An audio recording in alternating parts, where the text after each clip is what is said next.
This is what was lacking in the mind of the young man who called him.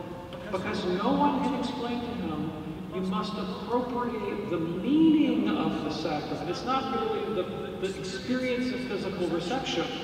It's the imitation of the good things demonstrated therein. And then the supernatural power of God comes, and we cooperate with it, but by internalizing it.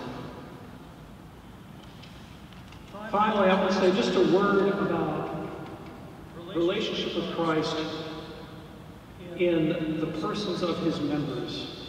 Albert of Clairvaux was a Benedictine abbot in the 12th century who composed a famous reflection on Christian friendship. And he wrote, "Here we are, you and I hope Christ, a third, is in our midst." For Albert, there's a knowledge of Christ that can only emerge in the midst of believers. We can only experience it through dialectical engagement, the I and thou of interpersonal exchange.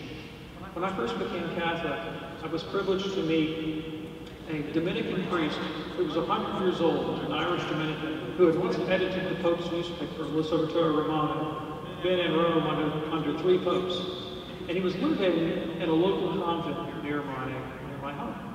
And I thought this guy would be an amazing opportunity to learn more about the content of the Catholic faith and what it's like to live in Rome and work for the Pope and drive in Ireland, and that was a part of the world I wanted to learn more about. So I made an appointment to go visit him. He was blind, so he needed people to read to him. I wanted to go read to him.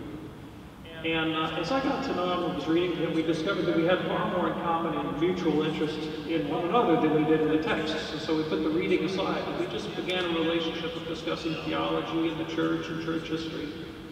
And he was a brilliant intellect. He knew the writings of St. Thomas backwards and forwards, and he knew more about the church than anyone I'd ever met.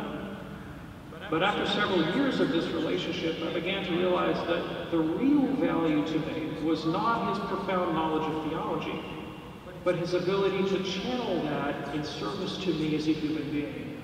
And even as Christ looked at that young man and loved him, so Father Lambert looked at me and loved me. And he would always ask me, how's your father? How's your mother? How are your wife and your children? How's your work? How's the bishop? And it was that interpersonal exchange of love that unfolded to me ultimately the real value of Christian relationship. And I came to realize the truth of Paul's words: if I have the gift of prophecy and I can fathom all mysteries, but I have not love, I am nothing.